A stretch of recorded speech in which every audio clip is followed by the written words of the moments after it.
Merong lalabas na tinatawag natin isang tao na tatawagin sa pangalang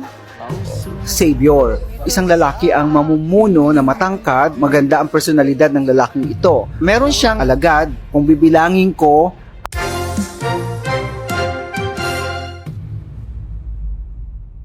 Ang pagsibol ng bagong mga hari at reyna ng telebisyon ang kontrobersyal na pag-angat ni Bimby Aquino at Riza Maydizon bilang may beloved team na maghahari sa primetime entertainment ayon sa mga kilalang eksperto sa industriya at sa makapangyarihang hula ng kilalang celebrity psychic tarot card reader na si Jovi Vargas. Magandang araw sa lahat ng ating mga taga-subaybay at sa mga masugid na tagatangkilik ng ating programa. Isang napakalaking kontrobersya at mainit na usapin ngayon ang gumigising at yumayanig sa buong mundo ng Philippine show business matapos na maglabasan ang mga hindi inaasahang pahayag at prediksyon mula sa mga veteranong tagasuri ng media at sa mga kilalang personalidad sa larangan ng kapangyarihan ng mga hula.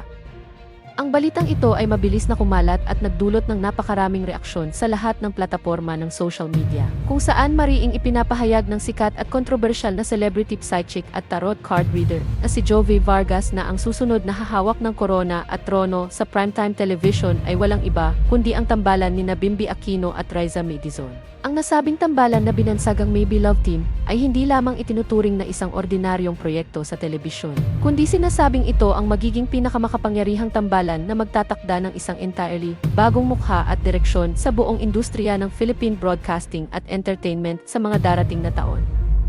Ayon sa mga detalye ng nakakagulat at kontrobersyal na hulang ito na nagmula kay Jovi Vargas, ang mga lumabas na card sa kanyang ginawang pagbasa ay napakalinaw na nagtuturo sa isang napakalaki at radikal na pagbabago sa direksyon ng local television sector. Sinabi ng kilalang psychic na ang enerhiya at aura ng dalawang dating child stars ay nagtataglay ng isang kakaibang lakas at magnetikong atraksyon na napakabihira lamang makita sa industriya ng showbiz sa mga nakalipas na dekada. Habang ang napakaraming taga-subaybay at tagapanood ay labis na nagulat at naguluhan sa posibilidad na maging isang romantikong tambalan sa screen sina Bimby at Riza May. Ipinaliliwanag naman ng mga eksperto sa media na ang pangunahing sikreto ng kakaibang tagumpay na ito ay nakasalalay sa kanilang napakalaking pagkakaiba sa background at pinagmulan. Ang magkabilang mundong ito kapag pinagsama sa iisang proyekto ay sinasabing lumilikha ng isang napakalakas na atraksyon at psikolohikal na epekto sa buong publiko at sa iba't ibang antas ng lipunan. Sa mas malalim na pagsusuri ng mga eksperto, ang kombinasyon ng tinatawag na urban charm, buena familia background, at elitistang imahe ni Bimby Aquino na itinambal sa masa appeal. Natural na galing sa komedya at pagiging taong bahay ni Riza Maydizon ay itinuturing ngayon ng maraming media strategists bilang isang perpektong formula para sa isang pambihirang tagumpay sa ratings. Ang ganitong klaseng socio-ekonomikong dinamismo sa pagitan ng dalawang pangunahing bida ay sinasabing magbibigay ng bagong timpla sa nakasanayang formula ng mga teleserye sa bansa. Hindi lamang ang mga pangkaraniwang manonood sa mga barangay ang maaakit nito, kundi maging ang mga nakatataas na uri sa lipunan na dating hindi masyadong nanonood ng mga lokal na love team. Ito ay isang madiskarteng hakbang na ayon sa mga insiders ay maingat na pinag-aralan ng mga eksperto upang masigurong sakop ng tambalang ito ang lahat ng demographic ng mga manonood mula sa class A hanggang class F. Hindi lamang ang mga psychic readings at espiritual na pagbasa ang nagbibigay ng matinding timbang sa kontrobersyal na ulat na ito, sapagkat maging ang mga batikang personalidad at itinuturing na haligi ng industriya, tulad ng veteran host at komedyanteng si Joey De Leon ay hayag na nagpahayag ng kanyang suporta at obserbasyon hinggil sa napakalaking potensyal ng dalawa kapag pinagsama sa iisang show. Ayon sa mga nakakalap na impormasyon at ulat mula sa mga pambihirang insiders sa loob ng mga malalaking network sa bansa, matagal na palang pinag-aaralan ng mga top television executives at creative directors ang pagbuo sa tambalang Maybe. Sinasabing may mga serye na ng mga lihim at eksklusibong pagpupulong na nagaganap sa mga executive boardrooms upang ihanda ang isang napakalaki at napakamahal na proyekto na nakatakdang ilunsad at ipalabas sa mga pinaka-prime na oras sa nalalapit na panahon, na siguradong magiging isang makasaysayang kaganapan sa Philippine TV. Ang balitang ito, tungkol sa lihim na paghahanda ng network, ay agad na nagdulot ng matinding espekulasyon at may init na debate sa mga balitaan at talk shows kung paano nga bababaguhin ng May Beloved Team ang nakasanayang kalakaran sa pagbuo ng mga tambalan sa telebisyon. Sa nakalipas na mga taon, ang mga love team sa Pilipinas ay karaniwang binubuo ng mga artistang may parehong imahe o kaya naman ay nagmumula sa parehong hulmahan ng kagandahan at kagwapuhan ayon sa pamantayan ng kanluranin.